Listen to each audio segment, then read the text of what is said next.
Late night ਸਾਨੂੰ information ਮਿਲੀ ਸੀ ਕਿ ਫੰਗਤੋਲੀ ਦੇ ਏਰੀਏ 'ਚ ਤਕਰੀਬਨ 7 ਜਿਹੜੇ ਸ਼ੱਕੀ ਬੰਦੇ ਦੇਖੇ ਗਏ ਆ। ਇਹ ਇੱਕ ਘਰ ਸੀ ਪਹਾੜ ਦੇ ਉੱਪਰ, ਉਹਦੇ ਉੱਪਰ ਜਿਹੜੇ ਆ ਕਿ ਵੀ ਉਸ ਘਰ 'ਚ ਕੁਝ ਬੰਦੇ ਪਾਣੀ ਪੀਣ ਆਏ ਸੀ।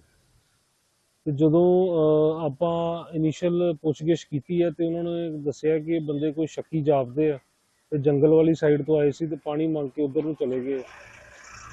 ਇਹਦੇ ਕਈ ਐਂਗਲ ਹੋ ਸਕਦੇ ਆ, ਕੋਈ ਜੰਗਲ 'ਚ ਵੀ ਕੰਮਕਾਰ ਕਰਦਾ ਹੋ ਸਕਦਾ, ਕੋਈ ਉਧਰ ਨੂੰ ਆਇਆ ਹੋਵੇ, ਪਾਣੀ ਮੰਗਿਆ ਹੋਵੇ, ਜਾਂ ਇਹ ਜਿਸ ਤਰ੍ਹਾਂ ਦੱਸਿਆ ਗਿਆ ਕਿ ਵੀ ਸ਼ੱਕੀ ਬੰਦੇ ਵੀ ਹੋ ਸਕਦੇ ਆ। ਸਾਰੇ ਐਂਗਲ ਆਪਾਂ ਵੈਰੀਫਾਈ ਕਰ ਰਹੇ ਆ।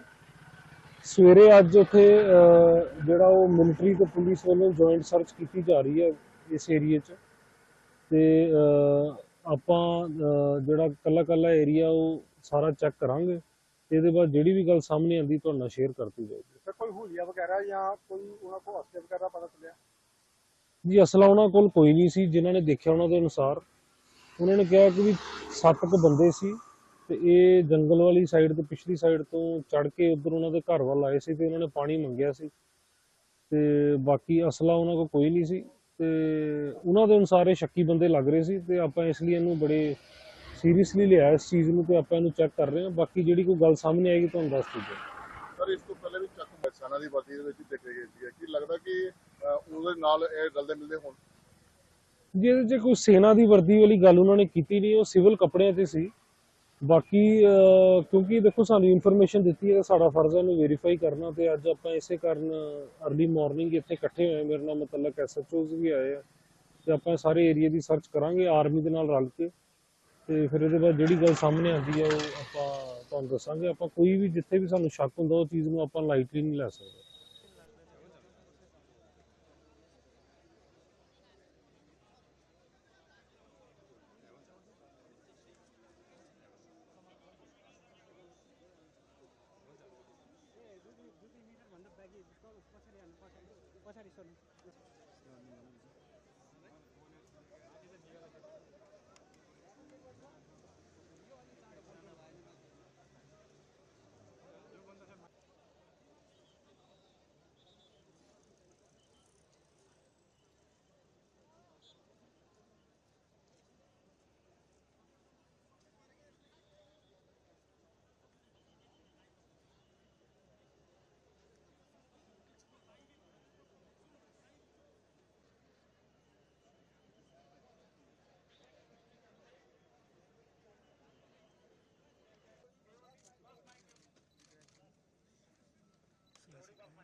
हक की लड़ाई संसद के मैं 2 शब्द बोलता हूँ। देखिए हमारे मैनिफेस्टो में MSP विद लीगल गारंटी लिखा है। हमने पूरा उसका असेसमेंट किया है, वो किया जा सकता है। अभी मीटिंग में हमने ये डिसाइड किया कि जो इंडिया गठबंधन के बाकी लीडर्स हैं उनसे हम ये डिस्कशन करेंगे और फिर सरकार पर दबाव डालने की कोशिश करेंगे कि legal guarantee MSP legal guarantee Hindustan के किसानों को मिले। अब वो चर्चा चल रही है, वो उसके बारे में हम इंटरनली डिस्कस करके वो करेंगे। धन्यवाद। 2024-25 का बजट जैसे अपने को पता है कि चुनाव होने के कारण से 2 हिस्सों में ये बजट का पेश हुआ है। पहला हिस्सा चुनाव से पहले हो गया था, कुछ महीने उस बजट के हिसाब से अपने काम चले हैं और उसी के कंटिन्यूएशन में अब बजट का जो दूसरा पार्ट है, कल वित्त मंत्री जी ने जो घोषणाएं की हैं जिस प्रकार से वो पेश किया है, ये बजट देश की जनता के बहुत ही हित में है, समाज के हर वर्ग के हित में है। विशेष तौर पर महिलाओं के और किसानों के हित में बहुत सी योजनाएं जो बताई गई हैं। देश की आधी आबादी महिलाओं की है बड़ी संख्या में, क्योंकि कृषि प्रदेश और कृषि देश होने के नाते से हर कृषि प्रदेश को इसका लाभ होने वाला है। और चूंकि हर एक विभाग के हिसाब से मंत्रियों के पास विभाग रहते, तो मेरे पास 2 विभाग हैं, मिनिस्ट्री ऑफ पावर और मिनिस्ट्री ऑफ महुआ, यानी आवास और शहरी मामले जितने हैं वो सारे हमारे विभाग के पास है। दोनों विभागों में पर्याप्त एक प्रकार की घोषणाएं की गई हैं और नए आयाम खड़े किए गए हैं। जैसे देश के प्रधानमंत्री जी ने हमको बताया कि 2047 तक देश विकसित भारत की ओर यानी अपनी यात्रा पूरी करेगा।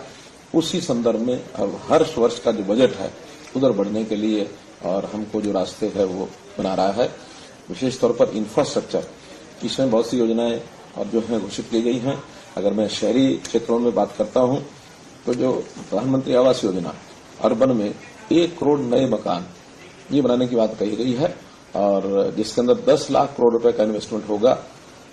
2.22 करोड़ रुपया ये केंद्र सरकार की ओर से होगा, बाकी कुछ स्टेट गवर्नमेंट्स लगाएंगी और कुछ अन्य इन्वेस्टर जो हैं उसमें लगाएंगे या जो बेनिफिशियरीज हैं वो उसमें अपना पैसा लगाएंगे। तो इस प्रकार से शहरी क्षेत्र के अंदर 1 करोड़ मकान, ये इतना बड़ा टारगेट ये पहली बार ये किया गया है। इसी प्रकार से जो बड़े शहर हैं उसमें 100 बड़े शहरों को पेयजल आपूर्ति, पानी का निष्कासन, सीवरेज और सॉलिड वेस्ट मैनेजमेंट के प्रोजेक्ट्स ये सब भी घोषित किए गए हैं ताकि शहरों को इस प्रकार की सब सुविधाओं से आगे बढ़ाया जा सके। 30 लाख से बड़ी आबादी के 14 जो बड़े शहर हैं और उसमें भी विशेष तौर पर जो टीओडी पॉलिसी यानी मकान ज्यादा उपलब्ध हों और ट्रांजिट ओरिएंटेड जो एक प्रोग्राम है उसके अंतर्गत ये डेवलपमेंट का इसको लागू किया जाएगा ताकि जमीन कम होने के बाद भी शहरी व्यवस्था उनको ज्यादा मिल सके। सभी जो रचनाएं हैं जो मिलेगा। मैं सबसे पहले तो हरियाणा के उन सब जवानों को जो आज दीक्षांत परेड में पास आउट हुए हैं और आज से वो हरियाणा पुलिस की एक नई शक्ति बन करके लोगों को जिसका लाभ मिलेगा आज वो शामिल हो रहे हैं। मैं सभी 1265 जवानों को, उनके परिवारजनों को बहुत बहुत बधाई और शुभकामनाएं देता हूं। मेरे लिए गर्व का क्षण है कि मैं ऐसे जवानों के बीच में जो सरकार ने जिस प्रकार से भर्ती प्रक्रिया ट्रांसपेरेंसी की है, बिना पर्ची बिना खर्ची के ये हजारों युवा साथी जो हरियाणा पुलिस के अंदर सेवाएं देंगे, मुझे ये भी गर्व है कि हरियाणा पुलिस की ताकत और बढ़ेगी और उस ताकत से हरियाणा के लोगों को जो पुलिस से सहयोग, सुरक्षा का भाव होता है, पुलिस के इन जवानों में हरियाणा पुलिस के साथ मिलते हुए ये और प्रकट होगा। क्योंकि हम देखते हैं कि हरियाणा पुलिस पहले भी चाहे कोई क्रिमिनल है या कोई नशा के अंदर लिप्त होता है, ऐसे लोगों के खिलाफ सख्त कार्रवाई करके कहीं न कहीं उनको सजा दिलवाने का काम भी हमारे ये पुलिस के जवान करते हैं। आज 1265 हमारे जवान पुलिस, हरियाणा पुलिस के अंदर शामिल हुए हैं। मैं पुनः उन सबको बहुत बहुत बधाई और शुभकामनाएं देता हूं।